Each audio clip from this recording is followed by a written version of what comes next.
juga penulis mengatakan tidak pantas bagi membuka rahasia Rasulullah SAW. Jadi ada sebuah kasus terjadi waktu Hafsah binti Umar. Tahu Hafsah siapa ya?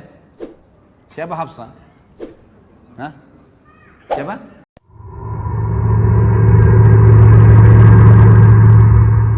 Istri Umar. Istri Rasulullah SAW, anaknya Umar. Hafsah binti Umar, salah satu ummahatil mu'minin, itu janda dia. Waktu suaminya meninggal namanya Khunais ibn Huzafa As-Sahmi. Ini salah satu sahabat yang mulia dari Madinah ya, yang meninggal dunia, wafat di Madinah pada saat itu. Dia dari Mekah tapi meninggal di Madinah. Lalu Umar berkata, mohon maaf tadi sebelumnya riwayat yang saya katakan kisah tentang Abdullah bin Umar menceritakan itu, turunnya surah Ghafir ayat 28 itu footnote-nya diriwayatkan Imam Bukhari ya. Aku menemui Utsman bin Affan dan aku menawarkan kepadanya untuk menikahi Hafsah. Dan dia menjawab, aku akan fikirkan. Beberapa malam kemudian Utsman datang menemuiku dan berkata, saat ini aku belum niat untuk menikah lagi. Waktu Hafsah jadi janda, selesai masa iddahnya, Umar sudah keliling. Dan Umar bukan datang kepada anak-anak muda. Waktu itu Hafsah kata ahli sejarah masih muda. Umurnya masih ya mungkin 20-an tahun, 22 tahun, masih muda. Umar bin Khattab bukan cari anak-anak bujang, anak-anak muda dari sahabat. Didatangi Utsman bin Affan yang waktu itu sudah punya istri gitu kan. Dan sudah punya anak. Dan memang dia sudah berumur, tapi datangi. Kenapa? Karena kesolehannya Utsman. Dan Utsman menolak waktu itu, mengatakan saya tidak punya hajat. Lalu Umar pun berkata, aku mendatangi Abu Bakar As-Siddiq. Lalu aku berkata, jika engkau berkenan, aku akan menikahkan kamu dengan Hafsah. Dan ini juga riwayat ini menjelaskan ikhwah, riwayat ini hadis sahih ya. Ini diriwayatkan di sini.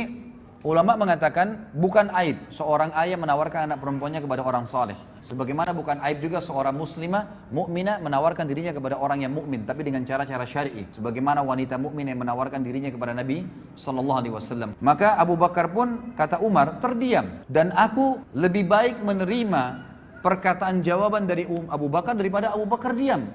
Maka saya pun merasa tersinggung Umar waktu itu. Kenapa kok diam? Minimal seperti Utsman mengatakan saya nggak bisa misalnya gitu kan, tapi dia diam.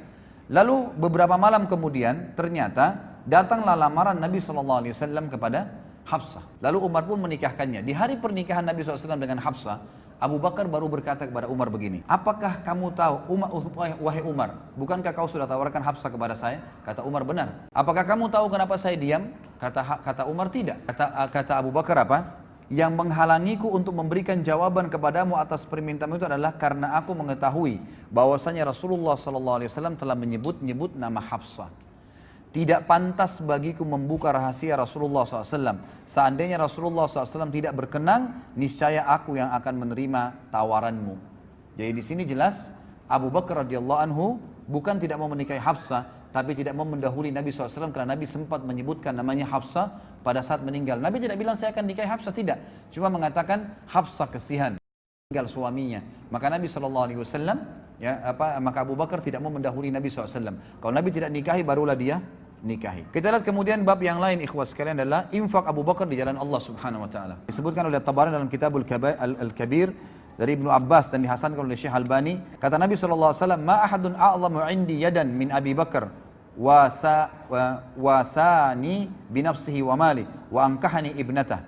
Tidak ada seorang pun yang lebih besar jasanya kepadaku daripada Abu Bakar. Dia telah membantuku dengan jiwa dan hartanya, tambah lagi dia menikahkanku dengan putrinya, maksudnya Aisyah radhiyallahu anha. Tentu Umar bin Khattab tadi menunggu Nabi SAW yang melamar, tapi ini enggak, Nabi SAW yang dinikahkan oleh Abu Bakar dengan anaknya Aisyah. Kemudian dikatakan juga firman Allah Subhanahu Wa Taala di dalam surah Al-Lail ayat 17 sampai 21 disepakati oleh para ulama, mayoritas ahli tafsir, ya, sebagaimana Imam Qurtubi menukilnya, mengatakan ayat ini turun kepada Abu Bakar radhiyallahu anhu dan ini merupakan keutamaan untuk beliau. Turun firman Allah Al-Lail 17 sampai 21 bunyinya a'udzubillahi minasyaitonirrajim wa sayujannabuhal atqa alladhi yu'ti malahu yatazakka wa ma li ahadin indahu min ni'matin tujza illa ibtigha'a wajhi rabbihil a'la wa la sawfa yarda. Dan akan dijauhkan darinya neraka, maksudnya Abu Bakar khusus sendiri, orang yang paling bertakwa di kalangan sahabat Muhammad yang menginfakkan hartanya di jalan Allah untuk membersihkan dirinya, dan tidak ada seorang pun memberikan suatu nikmat pahalanya yang harus dibalasnya, tapi dia memberikan semata-mata karena mencari wajah Allah.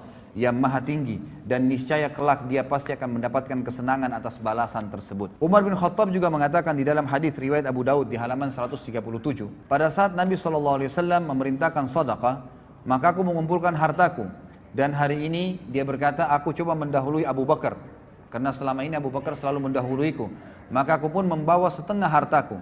Pada saat aku tiba di sisi Nabi SAW, aku menemukan Abu Bakar sudah datang, gitu kan. Lalu aku mengatakan, ya Rasulullah, ini setengah hartaku, aku infakkan di jalan Allah. Kata Nabi SAW, baik yang kamu lakukan, baik yang kamu lakukan, tapi Abu Bakar telah mengalahkanmu. Maka Umar berkata, apa yang Abu Bakar keluarkan ya Rasulullah? Kata Nabi SAW, Abu Bakar membawa seluruh hartanya, seluruh hartanya. Lalu Umar berkata, apa yang ditinggalkan untuk keluarganya? Ya. Kata Nabi SAW, dia telah menjawabku dan mengatakan, aku meninggalkan Allah dan Rasulnya. Ya, dari riwayat ini menjelaskan Abu Bakar itu kalau berinfak tidak pernah menghitung-hitung ya. Dalam arti kata apa yang sedang ada di tangan. Misal gini, antum lagi datang penawaran untuk bantuan. Ini cirinya Abu Bakar ya. Misal kita mau nyumbang nih, mau nyumbang sesuatu. Pada saat datang permintaan, ya, misalnya fakir miskin minta sesuatu, tolong bantu saya belum makan, saya butuh 10.000 rupiah, misalnya disebutin. Maka 10.000 itu dikasih langsung. Begitu cirinya. Jadi apa yang dia miliki dikasih semua. Pada saat itu bukan diambil semua yang dia miliki dan dia tabung pun tidak.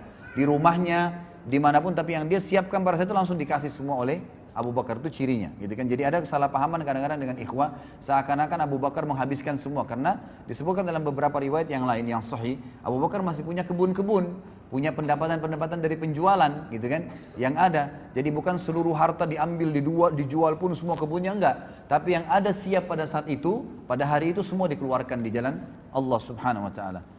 Abu Bakar juga dinafikan oleh Nabi SAW dari beliau, ya, kesombongan, dan dipastikan beliau tidak sombong dalam hidupnya.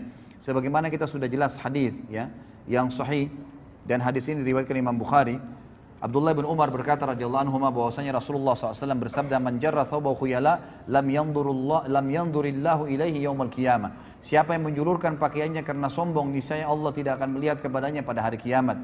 Lalu Abu Bakar berkata, wahai Rasulullah, kadang-kadang saya kalau lagi sholat, ya, atau saya lagi jalan, maka baju saya melorot, ya, sarung saya, ya, pakaian bawah saya melorot karena kurusnya beliau radhiyallahu anhu. Maka Nabi SAW mengatakan, memastikan, innaka lasta tasna'u dzalika khuyala. Sesungguhnya engkau tidak termasuk orang yang melakukan karena kesombongan. Jadi dalil ini memang sahih riwayat Bukhari, tapi banyak orang salah faham, ikhwah dan akhwat sekalian. Mereka mengatakan tidak ada, ini menandakan orang kalau isbal, celananya atau pakainya di bawah mata kaki, nggak apa-apa, yang penting tidak sombong. Ini salah pemahamannya. Dan ini sudah kita jelaskan di dosa-dosa besar. Anda bisa lihat di YouTube dosa besar saya lupa berapa, tapi yang jelas membahas tentang masalah isbal. Jadi ada hadis yang melarang, ya, mengatakan semua yang di bawah mata kaki adalah di api neraka, itu umum, sombong atau tidak. Dan juga ada hadis yang mengatakan 3 orang yang paling berat sisanya hari kiamat adalah termasuk orang yang musbil, gitu kan. Ini tidak disebutkan karena sombong. Kalau sombong, maka double dosanya. Selain masuk neraka, juga Allah akan murka kepadanya. Allah akan murka kepadanya sebagaimana dijelaskan dalam hadis Bukhari. Jadi hadis ini tidak boleh dijadikan hujah bahwasanya tidak apa-apa orang isbal, yang penting tidak sombong. Keliru, gitu kan. Ini keliru, dan ini ada panjang lebar sudah saya jelaskan, bisa dilihat di YouTube.